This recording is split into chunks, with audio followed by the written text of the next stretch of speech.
if I may now request Rashesh, Deep, and James to please join us back on stage. Thank you so much. So, ladies and gentlemen, we now have 3 more portraits of success, and it is now my pleasure to request Rashesh to give his address. Ever since I have known Rashesh, he's been madly in love with the markets. Sorry, Vidya. And so it came as no surprise to any of us that starting with an office of less than 500 square feet in 1996, Rashesh has today built not only one of India's leading broking houses, but a diversified financial services group with a balance sheet of over $2.5 billion and presence in over 100 cities, including 6 international offices. Ladies and gentlemen, Rashesh Shah. Hi. Good afternoon to all of you. And first of all, thanks a lot for this opportunity. It's indeed a great honor to be here. And given the milieu, the occasion, this entire event has brought back all the memories of my MBA days when I was slightly younger, slightly more innocent, I think ignorant, and also a lot more arrogant. We started Edelweiss about 18 years ago, and it seemed like a long way. We started with 3 people. We are now more than 4,000 employees in the company. Started with a capital of about 1 crore rupees, 100 lakhs. We have an equity base of more than 3,000 crores. So it looks like we have come a long way, but it also appears like there is still so much to do. And all these are, all these are the figures. But along with the figures, there have been quite a few stories, quite a few events that have happened. But as I was thinking about these stories, as I was thinking about all the things, what I also realized that behind the stories, I have also learned a lot. And what I want to do is share a few of these things that I have been able to learn as I evolved through the Edelweiss journey up till now. The first thing that I learned was the importance of aspirations as compared to plans. As a good MBA, when we started the company, the first thing that I started working on was a plan. We had to make a plan. But we also had a few people who were advising us. And I remember they insisted that we also reflect on our aspirations, our dreams, those vague images about what our real ambitions were. And though I think at that point of time, I didn't understand it that much, but because they insisted, we did spend some time and realized that our aspiration was, and it has been even now, to build a large organization, a great organization with various business, various product lines, with employees who are like owners, and it's not just equity ownership, but also real ownership from a thinking point of view. And our aspiration was to be an important player in the financial services space in India. But along with that, we also obviously started working on a plan. And it was an Excel sheet. As a good MBA, started putting down our ambition was the first year we have 30 lakhs of revenue, second year about 50 lakhs, third year was 1 crore, fourth year 1.5 crore, and fifth year was about 2 crores. And the reality was that first year we did hit 30 lakhs on the plan, on that. But problems started from second year onwards. Second year we actually became smaller. We were able to do only 25 lakhs. Third year we were stuck in the same range, around 30 lakhs. Fourth year was about 80 lakhs. But the fifth year was 11 crores. And hence what I learned very early on is the plans are very linear, but the reality is not. In fact, reality can be very exponential if your aspirations allow you, if your aspirations are going to allow you to think big. And I have learned that aspirations can take you a lot further than the plans can ever do. The second thing I learned was the need to adapt. And every entrepreneur speaks about it. I think every adversity, every setback is an opportunity to change, to evolve, to adapt. And it's a cliche, but I've realized it is so true in our own experience. As we started Edelweiss, the first thing that we wanted to be, a large part of the business plan, was to be a capital markets intermediary. And for that, in India, you require something called Category 1 Investment Bank accreditation. For this, you required a capital of 1 crore rupees. And we were about halfway there. So initially, we stretched ourselves. We had to beg, borrow. Fortunately, did not steal, but we somehow got to 1 crore rupees. But even before we had filed for our application to be Cat 1, the rules changed, and it became 5 crores. And our entire business plan collapsed even before we had started. But it also forced us to look at opportunities, to look at the new things that we could do. And it actually took us to unconventional ideas, the new opportunities that were emerging, which were not being capitalized by the existing investment banks. So we started advising young companies, young entrepreneurs, startups who were raising capital on their M&A strategies, and worked very closely with them. And fortunately, we ended up, doing fairly well. But I must admit that had we not been forced, had the rules not changed, we would have also gone into the same conventional, slightly overcrowded, areas, instead of trying to find out where we can really carve out a niche and become stronger. So in Edelweiss now, every time there is any change, and as you know, in India, the rules change all the time, the market environment changes all the time. Every time we are confronted with a change, with any adversity, any setback, the first question we ask is there an opportunity? And it's hard. It's not easy to find opportunities, but if you are convinced that every setback is an opportunity, you will eventually be able to find that.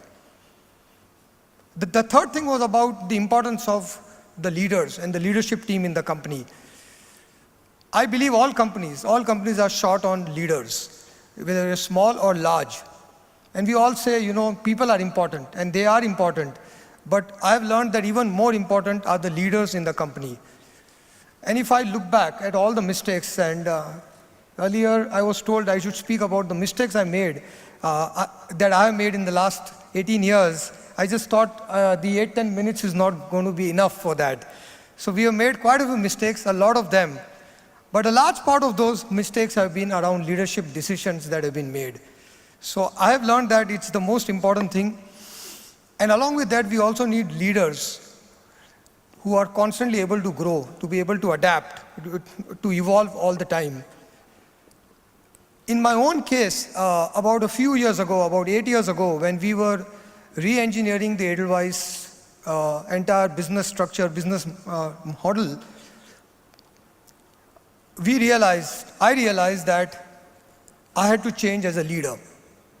So I got hold of an executive coach who worked very closely with me, and through a very painful process, he helped me try to evolve from what he told me was I was getting stuff done.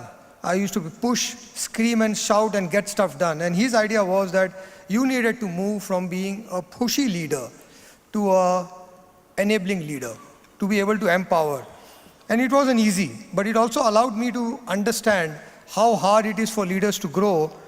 And we constantly invest in that. And I think as long as we have enough leadership and we can help the leaders grow all the time, I think a lot of opportunities can be addressed very effectively. The fourth one was the importance of scale. And I've worked with quite a few entrepreneurs. Entrepreneurs, you don't enjoy scaling up. You always have the fear of loss of control. And scale is not something good because you move from a very project-oriented mindset in which entrepreneurs thrive to a very process and systems-driven mindset, which is not fun for an entrepreneur. But I've learned that scale allows you to invest for the long term, plan for the long term, have the resources required for that, but it also gives growth opportunities for the leadership team also. So we strongly believe in scale. In fact, scalability is one of the most often used phrase in Edelweiss. And I've learned that entrepreneurs need to move from being entrepreneurs and owners to being CEOs of companies at some point of time.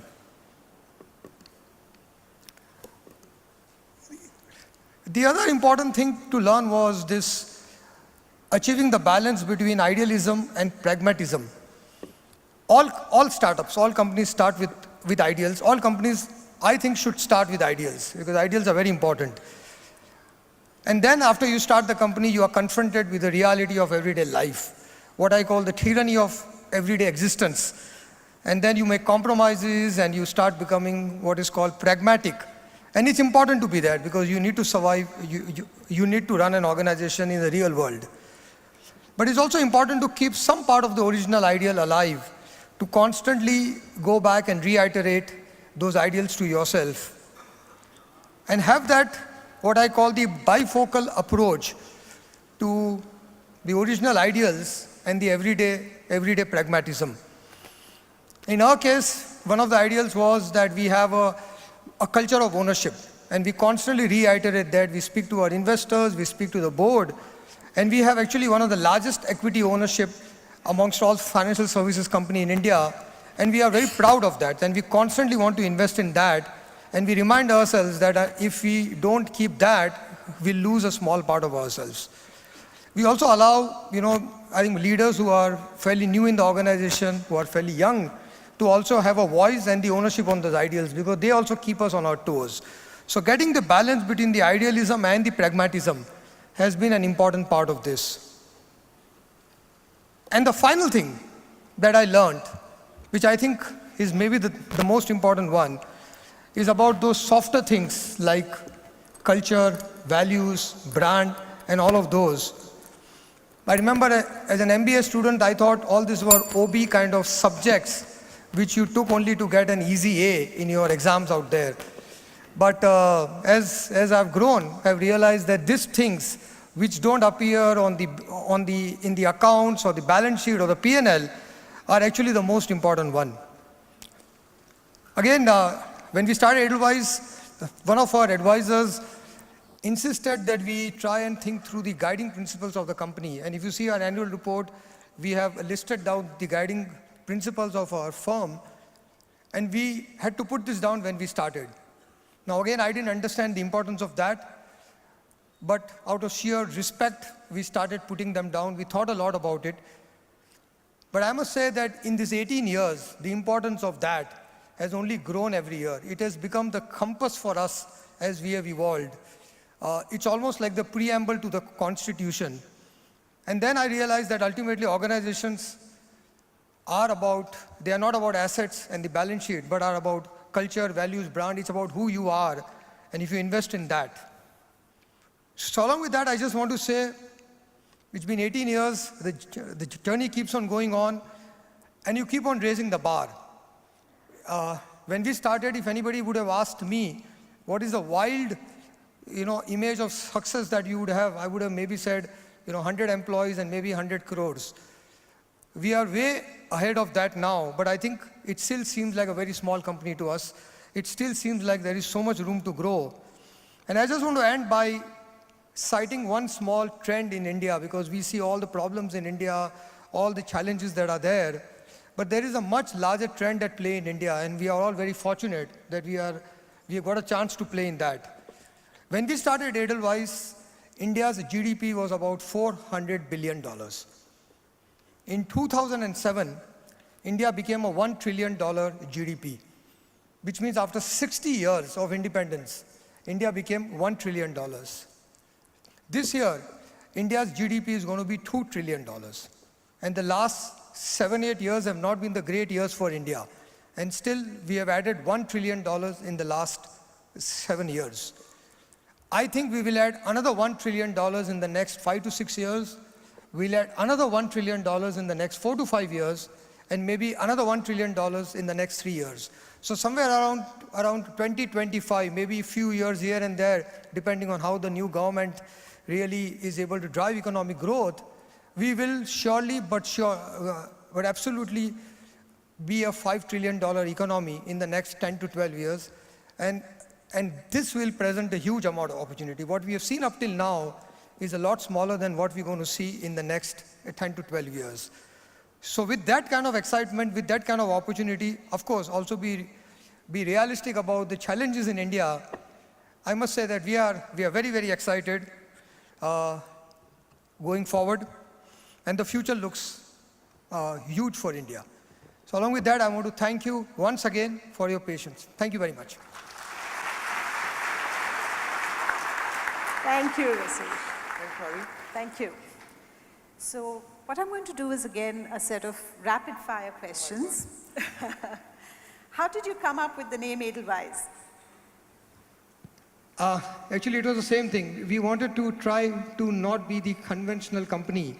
So conventional companies are usually the founder's name or initials of the founders or some high-sounding adjective. So, and even at that time, I was a big fan of Apple. So we said, why not use a fruit or a flower, which is as unfinancial as it seems, and try and differentiate ourselves in our eyes and in other people's eyes. Lovely. Okay. Your views on borrowing money from your father to set up your first business? I hope I am as indulgent with my kids as he was with me. On marrying a fellow IIM alum? I think it is the greatest thing I got out of IIM Ahmedabad. Well said, well said. On your frequently oft-repeated mantra, to succeed, one needs to stay hungry all the time. Absolutely, and you also have to eat all the time. So I think the key is to be able to eat all the time and still stay hungry all the time. All right, and the last one, on setting up a philanthropic foundation. I think it's important to try and find the balance, and I think in our industry, we keep on, crores and millions and billions and all, and you start losing a touch with the real life. So I think the foundation that we set up, the Edelgive Foundation, which Vidya runs, has been a very strong counterbalance force for the entire organization. The employees are involved, and we realize what are the real issues with India, how 40,000-50,000 rupees, how 100,000 rupees can go a long way in addressing some of the problems that are still very visible in India. Thank you, Rashesh. Thank you so much. Thank you.